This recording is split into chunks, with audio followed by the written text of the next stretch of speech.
Blue Stinger is an action survival horror game released in 1999 for the Sega Dreamcast that would be more aptly described as a lighthearted action game that borrows survival horror elements and ends up resting in an undefined middle ground. The game starts with a cinematic depiction of the meteor that was the catalyst for the extinction of the dinosaurs. Then jump forward to the year 2018, when a biotech corporation has constructed an enormous superstructure on the island that was formed by the impact of that meteor, appropriately called Dinosaur Island. A mysterious light falls from the sky, slamming into the center of the island and sealing it within a dome of blue energy.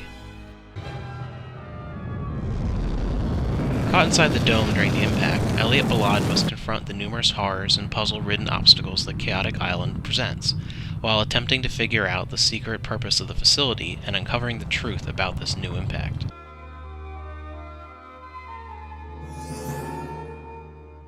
Along the way, Elliot is accompanied by a mysterious being of light that has taken the form of Nephilim, the gruff local sea captain Dogs Bauer, and the skillful Janine. My name's Janine King.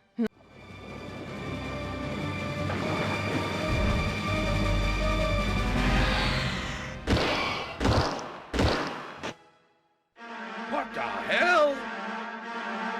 Over there!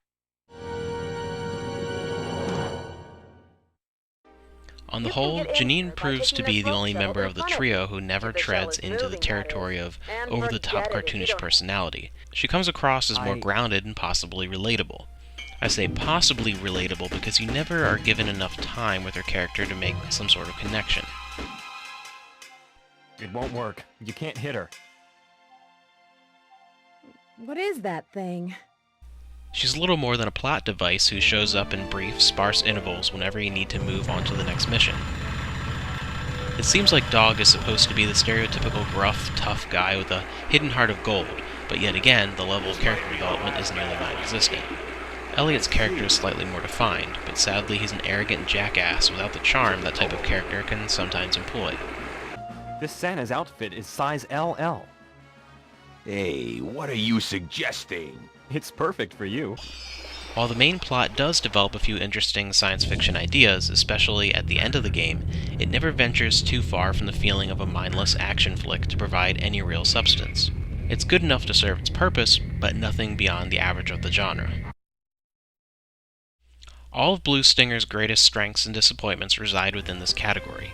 Similar to Resident Evil, Carrier, also on the Dreamcast, or Dino Crisis, you'll spend most of your time venturing around the island in third person, shooting creatures, solving puzzles that are comprised almost entirely of finding card keys and the like.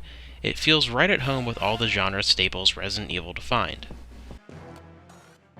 One thing that Blue Stinger does differently, thankfully, is get rid of the tank controls, instead implementing a more traditional control scheme used in most non-survival horror type games.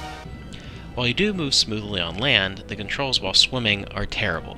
They feel like the older Tomb Raider swimming controls, but worse because Elliot swims about as fast as a 4-year-old with water wings. Occasionally the tasks themselves will be interesting or even humorous, like collecting all the stamps in the fun Christmas-themed shopping district. And the gameplay is fairly smooth and varied, just enough to keep things from getting too monotonous. But sadly, this is where the good ends and the horrible begins. While games of this type do tend to lean towards a large percentage of backtracking, it's usually in the form of solving puzzles, and maintains entertainment value through interesting environments and a sense of tension, fear, or exciting action. However, in Blue Stinger, the backtracking is tedious and boring, and littered with annoying respawning enemies made worse, much, much worse, by one of the most infuriating camera controls I've ever experienced. After hours of playing, my neck would actually hurt from instinctively straining to see as I struggled with the camera. The original Japanese release used a more fixed camera system to provide a more cinematic feel, but was apparently poorly utilized, so instead of fixing the set camera angles, the camera system was revamped and changed entirely for its international release.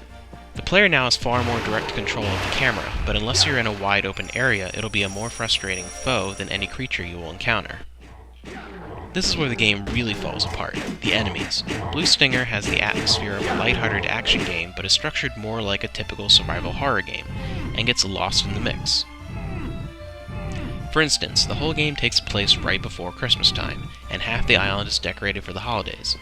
This could have taken the creepy, eerie path where what is innocent and cheerful is twisted into the horrible and frightening, but instead it maintains a colorful and jolly presence with horrifyingly deformed creatures thrown throughout. It feels somewhat out of place and disjointed, and yet it's in these early moments when Blue Stinger is possibly at its best. In the first few hours, Blue Stinger is hilariously cheesy and can be a genuine joy to play, running around a Christmas nightmare, blasting enemies into showers of gold coins, all while laughing at how terrible the controls and dialogue are.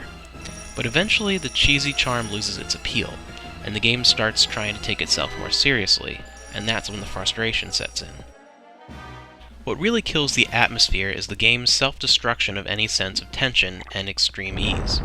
Enemies explode into showers of gold coins more numerous than any Mario game, which in itself ruins any sense of dread, but this source of income is supplemented by numerous bank cards found throughout the island, plus the creatures themselves respawn every time you exit and re-enter an area, effectively supplying you with infinite money.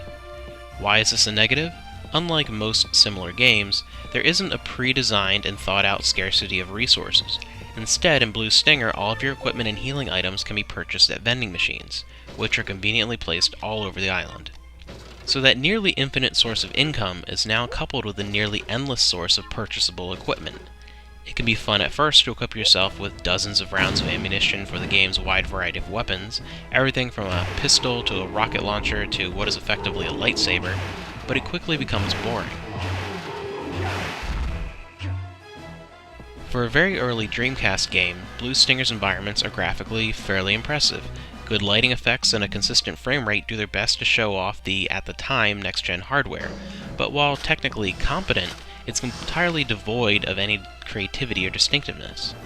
Where the visuals fall short is sadly with the character models themselves. Their character models are awful. They lack detail and move around like bizarre action figures.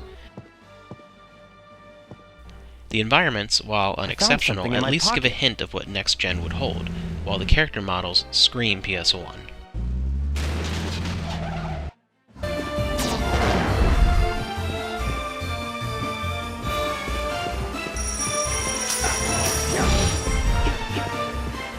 The music is surprisingly well done, ranging from the hilarious Christmas tunes to the over-the-top orchestral score. The sound effects are nice as well, but the voice acting is subpar and only further highlights the terrible script, poorly written characters, and largely, laughably dull story. What's going on? Tim, start up the engine. Where to? The island, idiot! Got it! Mayday. Blue Stinger isn't without its good points. At times it can be genuinely fun, primarily in the first few hours and more exciting towards the finale, but the overall experience is marred by imperfections and crippled by a terrible camera and an undefined identity. It's not terrible by any means, and as it's a relatively common game with a low price tag, it's at least worth checking out. The final measure in its favor is a balanced runtime of around 10 hours, and the ability to start with an existing post-game save state. In the end, Blue Stinger is a half-decent adventure game with a few survival horror elements that comes together as a fairly unique oddity, if nothing more.